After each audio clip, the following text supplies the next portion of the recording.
a whole weekend yet? Yeah. Wow. Yeah. Wow. Give yourselves a hand. No, seriously. Give yourselves a hand. Give it up for yourself, guys. Survivors. How many of you are actually just here right now because you fell asleep in this room last night? How many of you? I'm gonna go check out what room they put us back in. These couches are awesome. I see some faces up there that we've seen the whole weekend at this, so do you realize how tough that is for us? We can't just keep regurgitating the same old crap. I gotta come up with new material. I know, it's them that's gonna be keeping you on Damn your it, toes. we have to be interesting. Come up with new material now. They're here to fact check us. They're like, last time you didn't say that. You're making that shit up. It happens. It happens. Oh, yes. It happens. Fake news. Exactly. All fake news. But Maybe it's better. to start off again, I'm assuming everybody by this point knows who these people are. Yes, yes. Would you like me to do introductions on them? Yes? Okay, that's tough. You guys should do introductions on yourselves. No. You know what? We've done this 3 times. I want you to do the introduction. Yes. I challenge you to go down the line.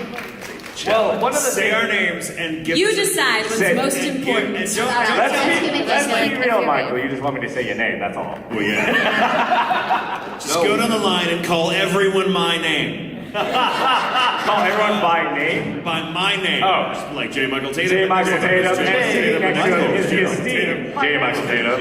And then, of course, the lovely and Michael gorgeous J. Tatum. Michael Tatum. And then the slightly Less future...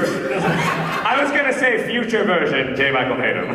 J. Michael Tatum's looper. I'll accept And then that. his better half, J. Michael Tatum. Roll call. And then his... The bearded very- French version. His very rugged Viking half, J. Michael Tatum. The Frenchman Jake Bical. His hitchhiking murderer half, J. Michael Tatum. And then his Asian half, J. Michael Tatum. Not that you aren't Asian, Theodore, but, you I know. have a lot of halves. To make the whole, that's what everything is. I have a lot of holes. That is worse. Whoa, Josh. Seriously, you I'll should hold go it, down the another- line and name each of us. But after our name, you've gotten to know us better than anyone this entire weekend. Like better than we know each other sometimes. So you should go down the line and give each of us an adjective, just one. An adjective. Yeah. No How does it pressure. feel? Or just your favorite fun fact. Oh. Your favorite my fun goodness. fact? Yeah. Oh my goodness. Go for it. Okay, so...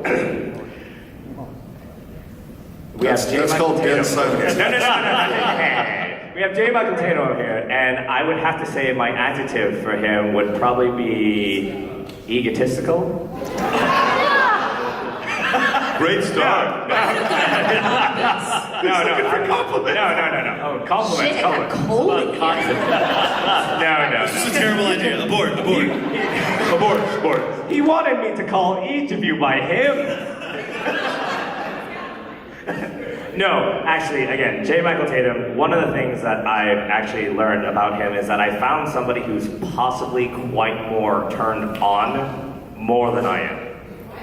Like, Whoa, Turned on by what? you. Yeah, define turned on. This took a turn. no, you guys misunderstand. I don't mean turned on as in like he's always on his game. No, he's been with me the whole weekend, so let's be real. This is how rumors get started. Well, we gotta hear this story now. We're gonna turn this pendulum around and make Yeah, I it all know. about you. This is gonna get really weird, and I really don't think we should. No, but like when I mean that, I mean your personality is just so freaking huge. This is still not sounding better. We had I sex. can no longer be. Lots and lots of sex. Lots of sex in every hotel room. Just went down the hallways, knocking on doors. Let us in. We're gonna have sex. With all of that, I personally apologize that I made you do the voices. Just Hey, you paid me great money, so thank you. I'd like to remind all of you, it's 15 to noon. This is not 18 plus. You're like, oh, that's. No, on Monday everything's 18 plus. It's 8 o'clock somewhere. It's true. Oh my goodness. Okay, so moving on. I can't do this anymore. I'm out of here.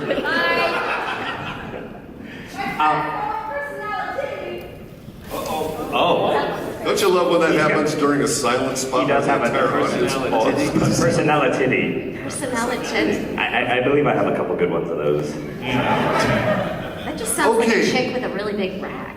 That sounds like one of those stripper names that like she kind of tried to hit it, but it was just like fell just slightly short. It's like, please welcome to the stage, personality. Then she just goes on stage and does like Get your singles out. topless. Either that or it's like it's literally a personality and she just didn't save up for the other one and it's like I don't know. She's like in between. So back to Personality introductions. and ability. Yeah, no, back to what I was doing. Brina Palencia, I have obviously just met. Not had sex with. No. It's because she's way more into cats. It's true. So, Wait, what? I didn't stand a chance. But no, one thing that I would have to say was my I experience feel with you really nervous right now. was your jittery. No. Don't fuck it up, Yuki. The word that I want to use is darling. Like, you are absolutely darling. Like, every conversation that I've had with you is just phenomenal. She is so sweet, and by all means, I should probably preface that this introverted-looking person, like, I've listened to her music, it's fucking great. If you haven't heard her CDs, you'll understand that that's, like, kind of a flip almost. So yeah, no, but again, that's the word I would have to say that describes my experience with you over the weekend. And Amanda? Bring it. Oh my god. No, like, I'm trying to think of a word that really does encompass it, but I would have to say that it would definitely be, like, alive. Like, you are, no. You are alive. One of the things, Yes, I am. You should have gone with I'm not personality. wrong. I am not wrong. But no, like, your stories and the things that you have are just like, maybe DGAF is a better word for this. Like, do you know what DGAF is? DGAF is don't Neither give do a they. fuck. Yeah, no, DGAF is probably a much better fitting word, but like, for my conversations that I've been having with Amanda over the weekend, it's been very apparent that you are super strong in your life and everything you do, and obviously, you do it with that no fucks given attitude, which is great. So, it's very awesome, and I like it. Thank you. I love By the that you way- did that. By the way, I'm going to preface this as well. It's going to be a challenge over here because I know. Just Amber skip guys- us. No, I'd never skip you guys because you're very close. Michael Tatum's over here. There. Les. Now, you cannot reuse adjectives. You've already used egotistical. So, okay. Okay, moving on. Shots fired. All right. God, I'll settle for God. How's that? Deed. Like I said, How about God complex? No, That works too. That sounds like several gods. That sounds good. So actually, one of the words that I would have to use for Les, actually he gave it to me at dinner last night. It's actually one of them. It's one of the things that makes him, Busy last I feel, refused. And it's cantankerous, right?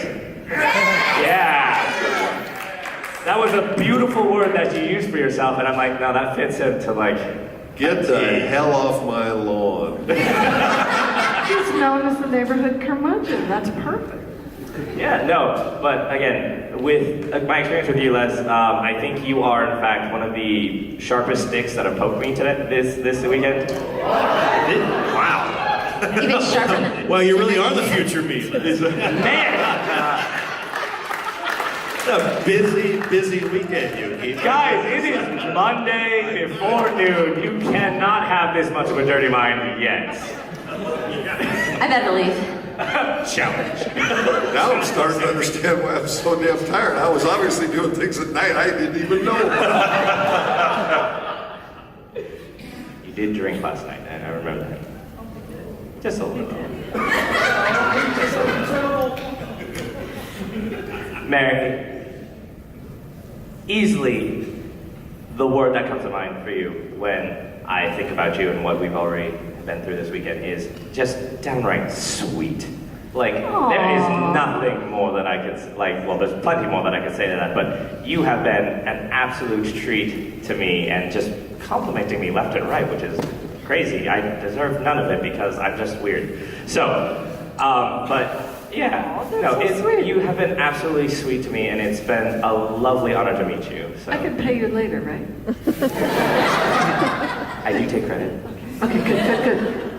Thank you.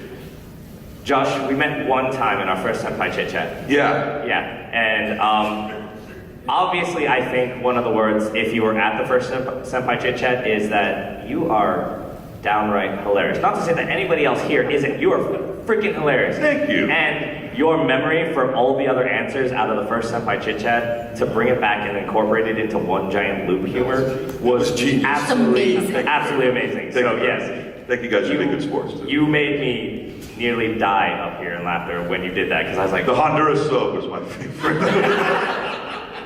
And then after I was done kicking cats and storm trades, I sold the stone slabs for the scones. Some people call them scones. That was great. You guys did. yeah, no, exactly. And you still even remember all that from the first day. So, yeah, I'm a loser. I know. So. not the word I was choosing. Loud would be one of them. Theo? Yes. Theo? Again, we've also had brief meetings. And the sex last night. Which was also brief. Brief. Didn't take long. It's not that. It was a very short. That's one more. Yeah. When we say it's not very long, Yeah. it wasn't the time, it was mostly the Right. length. But girthy. But girthy. No. Have you ever Really seen... spiraling, guys. We are spiraling quick. We are recording this, but It's kind of weird when it's like 1 inch by 2. it's not the size of the boat. It's whether or not you remember to bring your card reader. Just keep digging that muddy, dirty hole. Deeper and deeper and deeper until you can't get out. You are not helping this metaphor at all. I mean, no, like, that one actually made me feel like, Yeah. you need a shower now. I need a shower again. Yeah. But, Segue. yeah, no, I mean, distraction's great. Theo, Yes. from our first meeting to you on the panel for the first Senpai Chit Chat, one of the things that I would have to say is you're actually kind of dark. It's kind of fucking... No. I'll take it. No, it's really true. Like, you have a really great sense of humor about it, but there's like a very connected... Downer? No, it's not even a downer. It's just like, oh my god, he actually said that. That's awesome. Well, these are dark times. It's true. But nonetheless entertaining beyond all recognition. Just like everybody here. I mean, I could use that word for everybody, but then obviously I'd be missing the game at this point. But yeah. I will take darkly entertaining. Darkly entertaining. But look at his smile. I'd say He that's always accurate. does it with that smile. Yeah, see. The happy murder is his I think, no, see, that's why. I'm pretty sure right now when he doesn't look me in the eye as I'm talking to him, he's just like, this is good. Yeah, but thank you for being here. Again, it's been a pleasure meeting you, and I'm glad you guys have come back. And of course, Paul, again, only met you once for the last Senpai Chit Chat that we had on Friday. And the one thing that I have to say about you is the word, like, chill just comes to absolute mind. Like, you are here... What? Yeah, definitely. You know, he's like kind of taking like Zenyatta's thing, but like no, like again, you are very chill. You have this aura of like, I don't think I can rile you up, like at all. Like it feels. Challenge accepted. If you guys want to help me try to do this, No, I'm good. Oh. I mean, look at the hat. This I know, hat is not going to that get even- riled. Way too cool. The one thing that I wanted to point very out is, of cool. course, the hat. The hat, like, just kind of seals this whole image for me, that he's just, like, chill and amazing. And, you know, it almost feels like, as the meme goes, you're being like Daddy Hanzo, and just... being very chill about this. I can tell you exactly what he's doing. He's getting off this damn stage with dignity left. The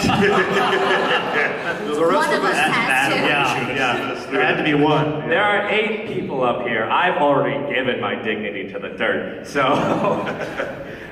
one of you will be leaving the stage alive. Amanda! The French Bulldog, obviously. It's always the girls. I mean, God love you, but they're all like, oh, I'm like, what are we, like ducks? Like, oh, we need to see what Game Boy's friend.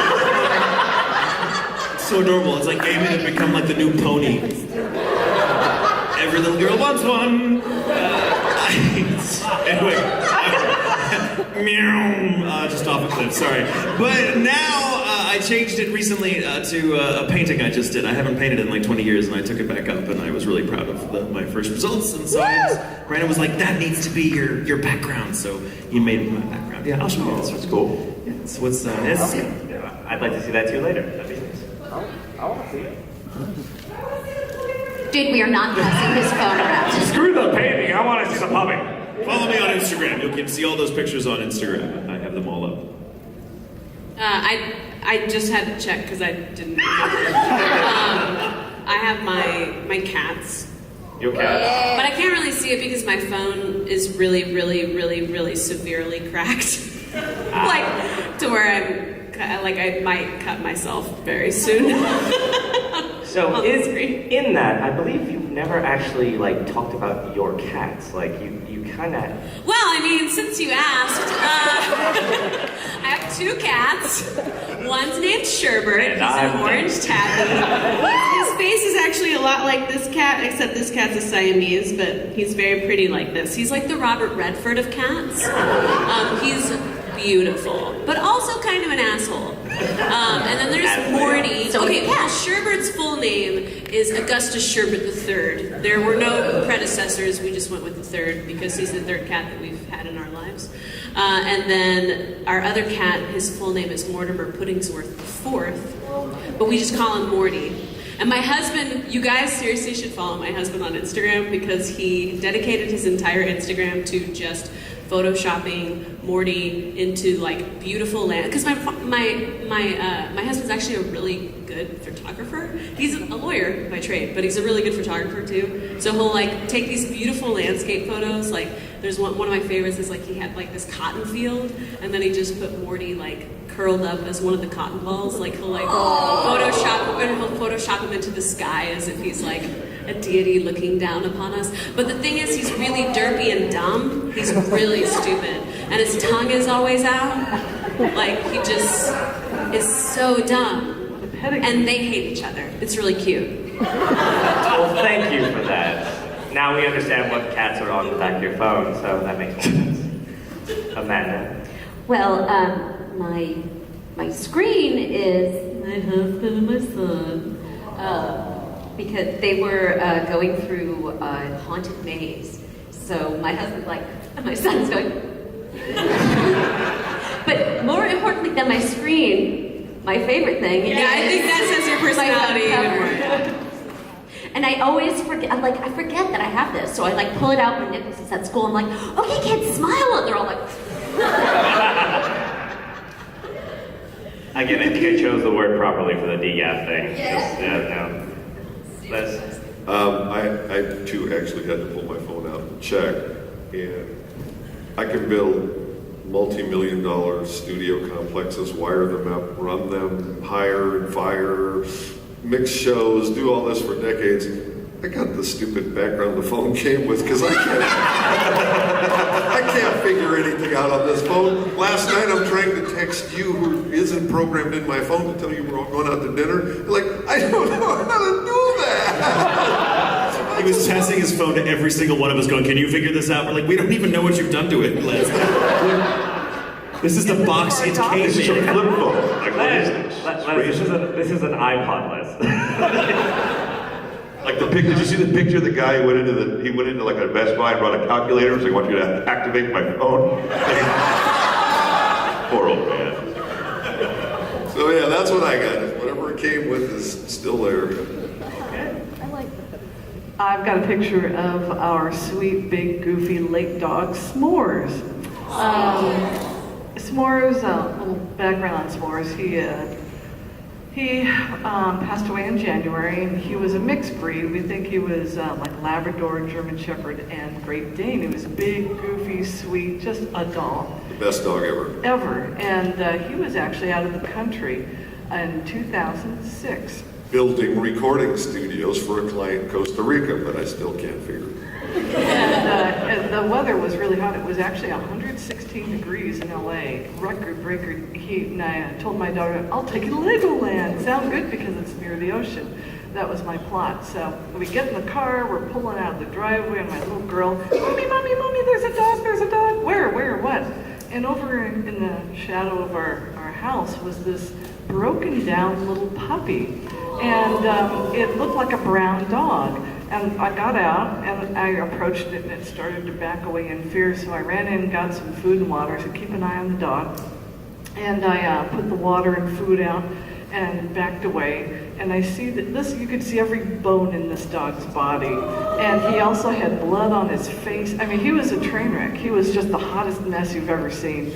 And I backed away and my daughter, I said, honey, you got a choice, and I leave it up to you. Do you want a dog or do you want to go to Legoland? She goes, I want a dog. That was an excellent choice. I raised her right. And just as I'm talking to her, I feel something fall against me. It was the dog.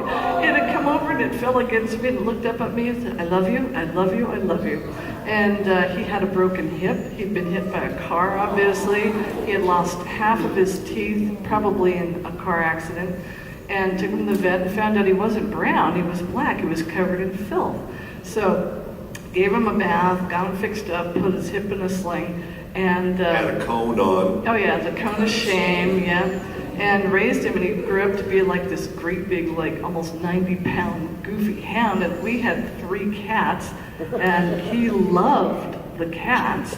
And he was just the best dog ever. I took him to work, took him everywhere. More importantly, Legoland sucks. Oh man, I just wanted to be by the Moral of the ocean. story. I didn't. Universal Really made the right Studios is decision. clearly the best theme park in Los Angeles. It's the entertainment capital of LA. And the punchline, Maybe to say that. Plug. the punchline to the whole dog story is, I'm in Costa Rica, and I'm up on top of a mountain in some big mansion that the studio owner's father has.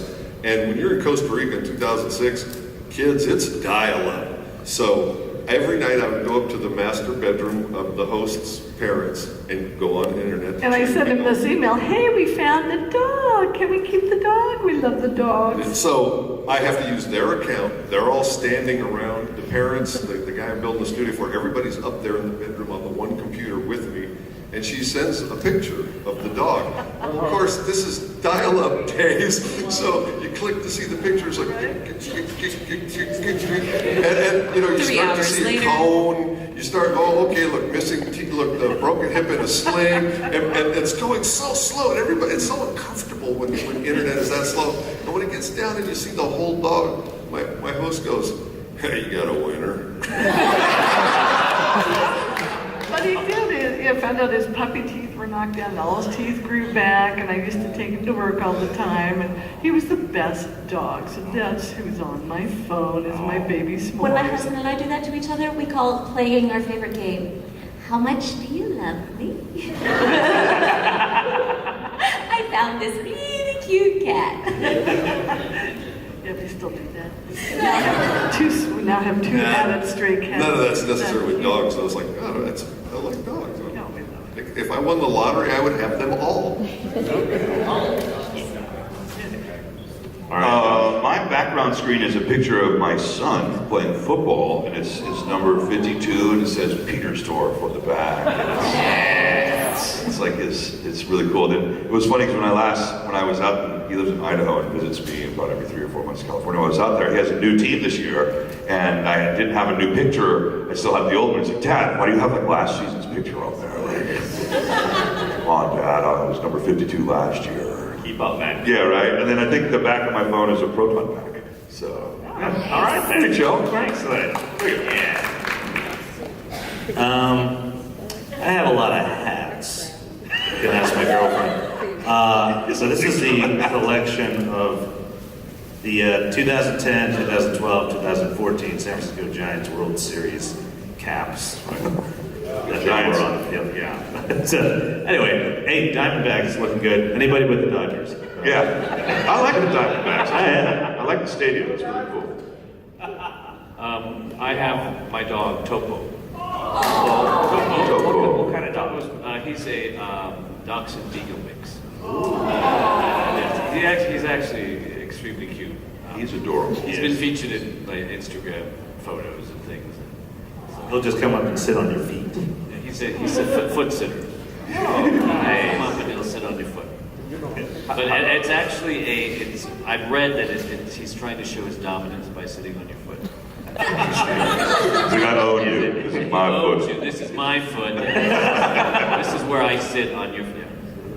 We brought our dogs to that convention a couple of months ago. An amazing fan, the dog that I was with, our dog passed away 2 months ago, our little Johnny Rock. But this amazing fan took basically a picture of all of us holding our dogs and turned it into our characters holding the dogs. So there's Hanzo holding Topo, Roadhog holding Johnny Rock, and Anjali was there also. And so it was Symmetra holding her dog, little Charlie. It was really cool. Yeah, I have that, the whole picture online. I'll send it to you. You have to send it to me. Shut up. I will put it on my story today. Check that out. Seriously, I mean, like, I'll all put of that on these my things that Twitter. they're You got talking it. about, like, I feel like we just need to go follow them on, like, Instagram and stuff, so we can see all this wonderful stuff they're talking about. Yeah. You mean that Instagram thing will work on one of these things? How does that happen? That's a calculator. My pocket calculator, I didn't know it could do that. You remember those old calculators? You had to like program it in to get like the games to activate? Like the TI-81? The TI-81, the Yeah. Texas Instruments 81, right? And then they had like Snake. It was hit. That was what, like the open game, and like I think Asteroids or the little There was also Tetris. Tetris and that little block jumper one, like, The block jumper. or there was one. I think it was no, it was like a ribbon game. Basically, the first. Did anyone use their Texas Instruments calculators to do actual equations? And I'm like, there we I go. actually All right. didn't even know there were games on it. I never went to college. I guess I was a really good student. I know how to do that thing where if you turn it upside down, it says booby. Right. Yes. Boobs. It's the simple things. Or when you push the phone pad, the Power Rangers, 441494. Oh my god, I totally remember that. Yes. Hold on a second. Wait a minute. Too much time on my hands. I don't think it works when it's all silent and through the speaker on this one. No. I wanted Because to- now the phone just go do do do. Yeah, no, I Hell's don't that? think they actually have any pitch change anymore. Like, Still have pitch change. do they? Yeah, it's still good. Sometimes I feel that's actually like, what is the word? Like psychosomatic. Like you think it's there and it's actually changing pitch because you want it to, but it's not actually. Yeah. That's called delusional. We all know how I fit into that. So yes. Like a glove. Well, show us. Someone get out their phone and do, dial. Mine has a dial. I'm sure the pitch has changed. My cell phone's a rotary, so. I grew up with a rotary phone. A lot of us probably did. That's how old you are? Yeah. It was like actually a crank phone in the wall. And they started Say with, operator. Operator. Operator. 49. 4949, surely. and they started with an abbreviation like Churchill or our number was Churchill 8. And it had like, did you have that? Where you Yeah, grew we up? did, because it was a small town. It was Or like Madison. It was when we first got my grandparents rather had a phone, and it was when they got it, it was all a party line. So you had to get on and be like, Shirley, do you know where Rob is? Could you call Rob? Like it was just you pick up, and it was kind of like the internet. It was like a message board, just And if you were vocal. walking home from school, if you did something wrong, by the time you got home, I know what you did. How'd you know? Because Mrs. Robinson told me what Mrs. Schwartz told me that you did on the way home. Didn't need Tell no Mrs. Facebook. Robinson snitches get stitches. Y'all don't know how much fun. Nowadays, you just like kids post it on their Facebook and then like you get yourself in. Because in the old days, phones were all for old people so they could spy on the young people. And be like, call Shirley real quick because that little Rob kid was in Guinea Roses, like stuff like that. So the thing is though, when you have a rotary phone, like we did for a long time, it's such a pain in the ass because it's like, oh God, if anyone had like a 0 or a 9 in their number, you're like, oh, screw them. And it was like, I felt very strongly that if you were like just one number off calling someone, it didn't seem right that you got a whole other person. There's so much work to call them, you should at least get a hold of someone that knows where they are. And some of us remember before 911. So you've got a rotary phone that takes 14 minutes to dial your friend, and as if you're like in the middle of, I gotta go to the hospital. I'm not gonna make it. Sorry, you've reached wrong. You had to like call emergency services before you even felt the heart attack coming on. I feel like I may have a heart attack today. I might as well go ahead and have this number, start dialing it now. Today's the day. I remember those long phone cords too. Like we had this phone cord in our house, that, like you'd be in the kitchen, like walk to the front door on the phone. Like, You'll grab the newspaper off the front driveway, still on the phone. it's like that when the internet came too, because then you'd run this huge phone line like through the house to the computer. Do you guys remember like when you got your first answering machine with like the little bitty tapes in there? So when I first moved out of the house, I had one, and my parents would call it, and answering machines were new to them. So like they would leave a message, and we were talking about this the other day. My mother would leave messages as though she were trapped in the phone. And the only way for me to save her was to pick up, because it was always like, Michael, are you there? Pick up the phone! And my dad would leave messages like he thought there was some little dude inside the box that I conferred with when I got home. Yes, tell him that his father called. And I called him back, and I'm like, Dad, it's just me hearing this. Like, I don't have a personal assistant. I'm 22.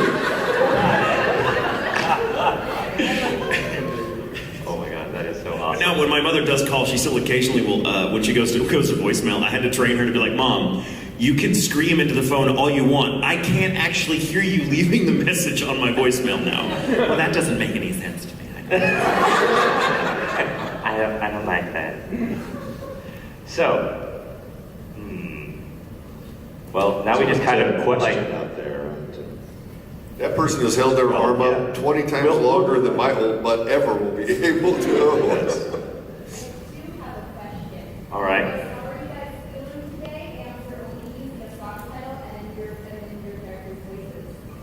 That's a lot. It's a heavy request. You are a high-maintenance fan. Give me $5, order me a pizza. Scratch my back. See, God did not like that. Last call. I can see you guys. Those lights are like literally just right here. It's a horrible experience now, isn't it? It's really made me seem more Asian. You guys want to keep this on track? I'm really old, and I've already forgotten half of what she asked. How you feel today, but only use a song title, and then say that song title in a character voice. You guys let her ask the question. I mean, you wanted it. I mean, I wasn't gonna. I was scared already. She looks small but mighty. I don't know. I can't think of anything. Is that You a have song stumped the panel. Yeah. The you whole win. song title thing, my brain is just like... It's You a know high everyone's level. hungover, right? I'm gonna open my iTunes. I know a song that was by the great composer of modern music known as Raffi. And it's a song called Banana Phone. 1, 2, 3, 4, 5, 6, 7, 8, banana phone. It's a much longer song in rotary. 1, 2, 3. Don't point at me, man. I got nothing. I'm so lost right now. Does anybody have an emotional feeling song that they have to do? Voices are The optional only one at I this can point. think of is kind of rude. Amanda, there's Which is nothing. pretty par for the course, I guess, by now. It's called Everyone Else is an Asshole. It's by Real Big Fish. Now do it in a character voice. Everyone else is an asshole. Again, I chose a golden word. Anybody else? I'm really feeling Requiem Opus 9. 6, obviously. Yes. Now, as Ciel, Requiem below Opus Aeon. 9-6 Agnus Dei. there you go. All right. I'm feeling like, move, bitch, get out the way.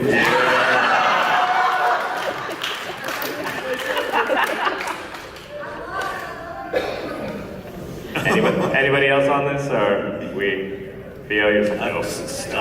You need to move into a category that doesn't confuse me. Okay.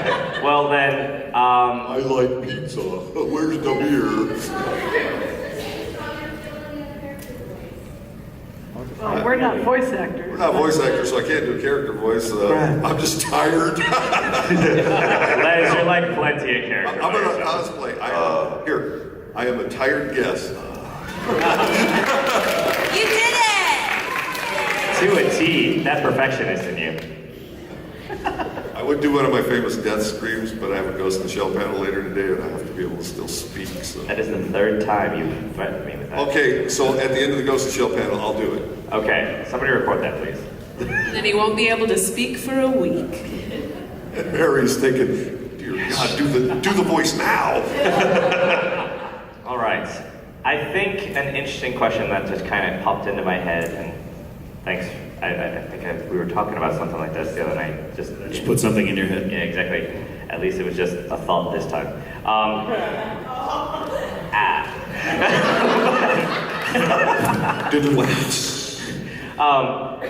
Does anybody on this stage have any sort of like what they would feel as an experience with the supernatural?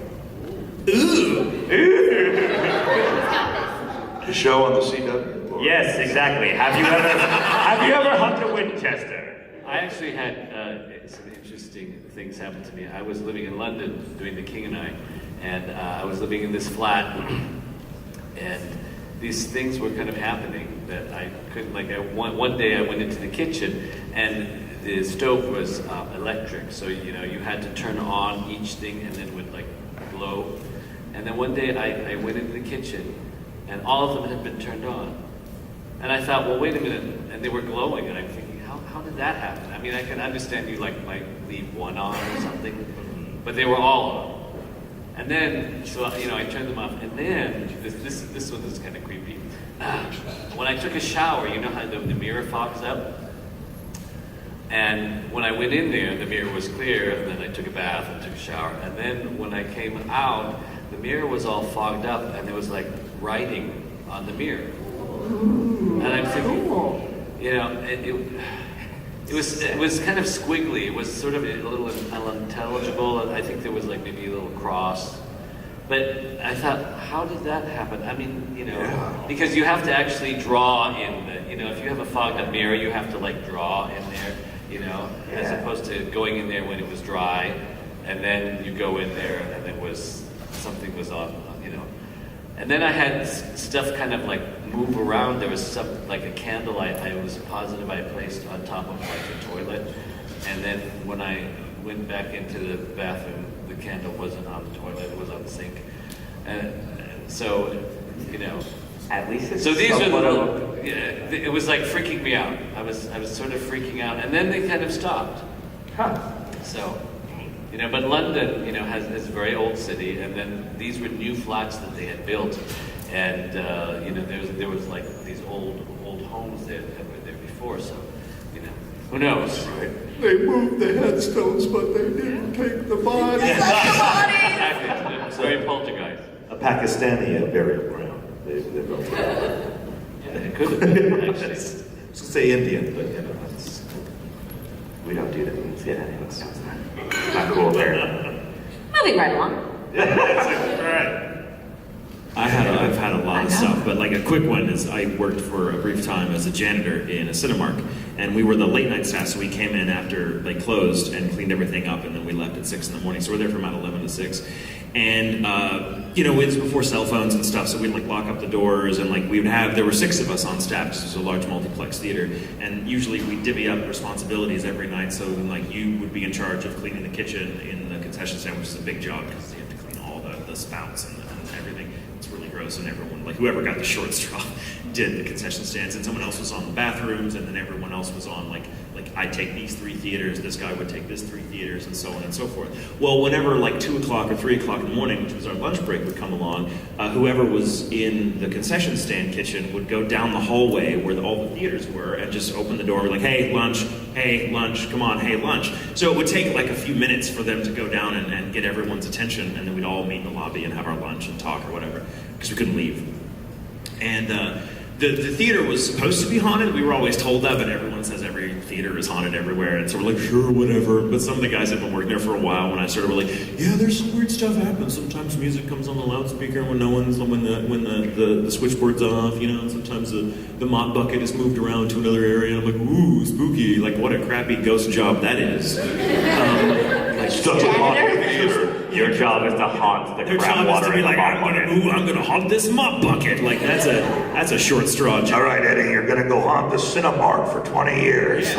Well, and so the story was apparently like it had started as a smaller theater, like a more traditional 4 or 5 screen theater, and then when megaplexes came into fashion, they added more theaters onto it. And one of the story was one of the contractors on the job fell from a piece of scaffolding and broke his neck and died. And then he still haunted the theater when it happened. You know, that typical, we're like, okay, it sounds like a total bullshit urban legend thing.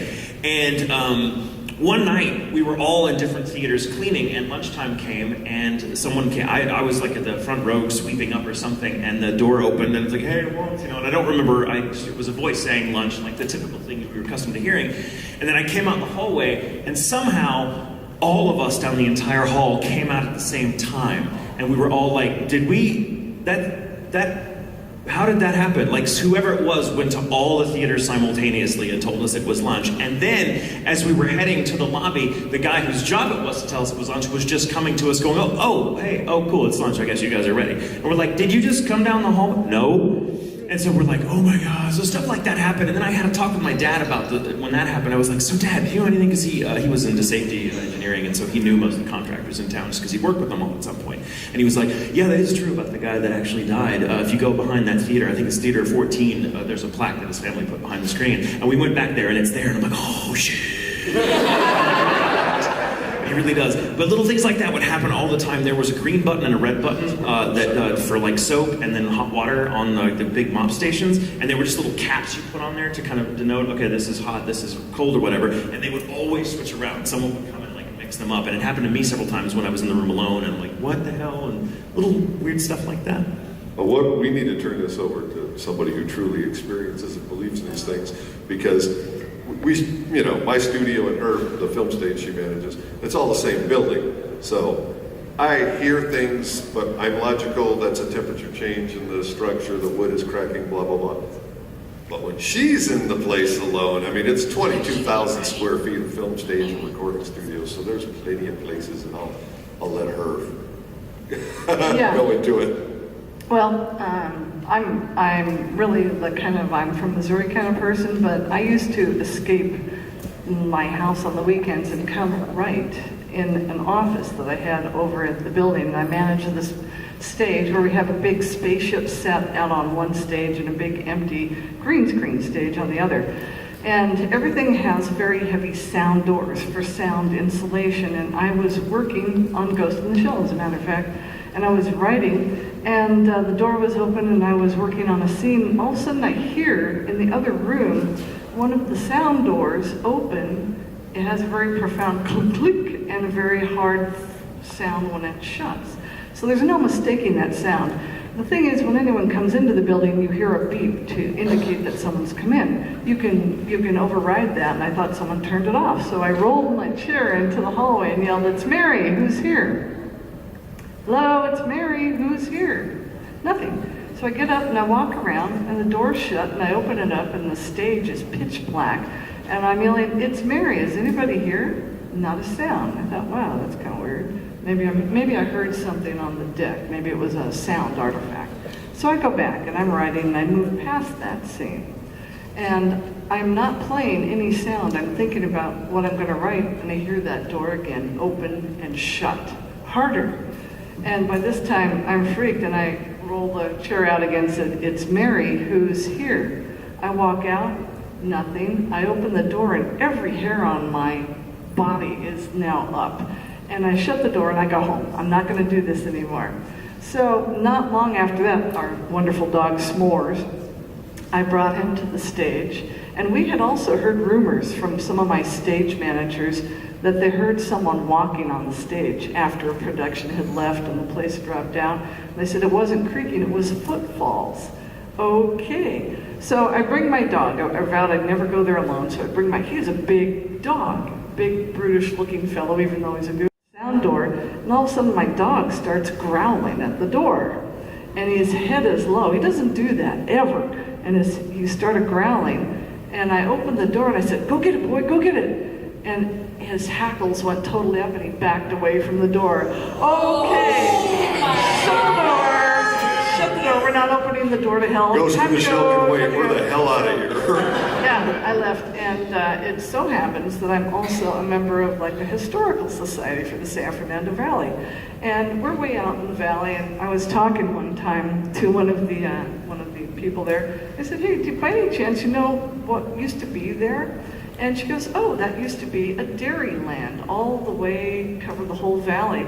And she says, "Where was it?" And I told her the streets. And she goes, "Oh yeah, that was a graveyard for all the old cows." And I said, "The cows?" I said, "Yeah, and sometimes people would get killed."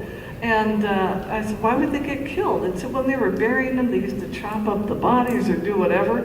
And I'm thinking, that's weird, because one other person who'd been there said that they saw a man, a shadow of a man, on the end of the stage. When he told them it was time to leave, it just sort of disappeared. So we call it the ghost of Laurel Canyon stages. Oh, I thought you were going to say it was haunted by cows. I was so excited. I kind of thought that's where this was going to, and I was I like, just wonder if maybe someone got murdered and buried there in the cow graveyard. I don't know, but it's creepy. We don't hang out there alone. Where's that? Where are you located? The stage is in San Fernando Valley, Arleta, California. We'll never, ever visit there. Never. No. We have great rates and we have excellent support No, staff. thank you. Okay.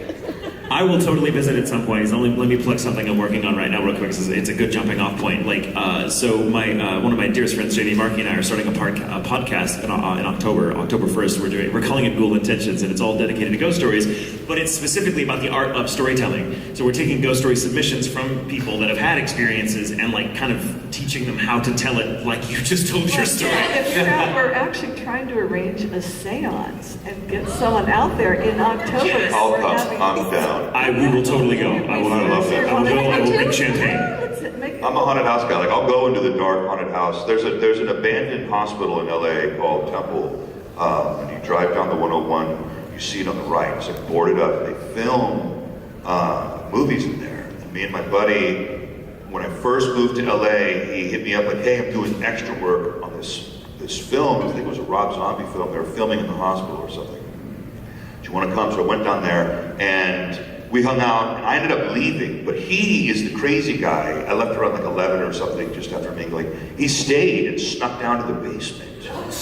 And That's how horror movies start. there was like, it's not real. We unleash the ancient god. That's how white people die. This is the beginning of the end of my life skit. But yeah, I totally believe that stuff, and I think it comes to me, I get the sense of a spirit around 3 in the morning to 3:30, which is kind of like the witching hour, you know what I mean? Whenever I lived in New Orleans, I was filming in New Orleans for like 6 months. There was like weeks in a row that I would wake up at 3 o'clock every morning and there would be a shadow in front of my bed. I've been in our kitchen in our apartment, and I've been getting a drink at 3 in the morning, pouring some fruit punch, late, and I'm just wearing, sweatpants, whatever, no shirts, it's hot in LA, and I've been standing there in the kitchen and felt someone come to my back and go, and I'm not lying, I've turned around like, Ever since then, You got ghost-goosed. Ever legend since by a phantom. having that in New Orleans, since then, and continually, I suffer from sleep paralysis. So I still get that shadow visiting me, like every now and then. It's real. That's really funny. So you remember that we were telling the story about the first time I went to. Sorry, now we're all like, it's all goes. Your sleep paralysis is hilarious, but It's so funny. Well, no, The first time I went to New Orleans was several years ago for a convention, and I was there with Mary Elizabeth McGlynn, who I've been meeting for the first time. She had gone to Muriel's, a famous haunted restaurant. I went there with her this year. Yeah, that's right. And she told me the story about we went there and we kind of checked out the room where the guy supposedly killed himself, years and years and years ago. And she's like, and I came back to my room and like my phone kept ringing on the house phone, and I would pick it up and it would just be static, and then it sounded like maybe someone trying to get through static. And so she called after several times. She called down to the front desk to be like, "Who are you guys trying to call?" And they checked their call tree, and they're like, "Yeah, there's no one that's trying to call you, and no one can call you from an outside line of this phone. The way our phones are set up, that it all goes through the polygon in the front desk." So she's telling me this story, and I'm like, "Oh my God, I want your ghost. Can your ghost come to my room?" Because I'm a dumbass. And Because you're the white person that dies in the movie. Yes, I'm the white person that dies in chapter 1. And then, so that night, I woke up in the middle around 3 o'clock in the morning, I imagine. I don't remember checking the time, but it wouldn't surprise me if it was then. And I woke up to someone standing at the foot of my bed. And I was wide awake. I was actually having a dream about someone breaking into my room. And I woke up to it, and there's this person, and I was like, I went into fight or flight mode, and then it just it just disappeared immediately. And my partner was in the bed too, and was like, "What's going on?" And I was like, "Someone's in this room." And I was like dashing curtains aside and looking under the bed. There is no under the bed, because it's one of those hotel rooms. And I'm like looking, what the hell happened? And ever since then, it's not uncommon for me to be in a hotel and wake up and feel someone, or sometimes straight up see them in the room. And it's also happened to Brandon when we've been to different hotels. He's like, "I saw it too. It's not just here." The worst sleep paralysis story that I have, because I don't just get visual hallucinations, I get auditory and tactile hallucinations. And so there was one time that I was actually laying on my side, which is rare. It usually happens when I'm laying on my back. So I was laying on my side, and I heard someone come into my room, and I felt someone, the feeling of someone crawling into bed with you. And then I felt someone wrap their arms around me, and then they whispered in my ear, "Hello there," and then started to choke me in this hallucination. And then I finally got out of it, and I was like, oh my God.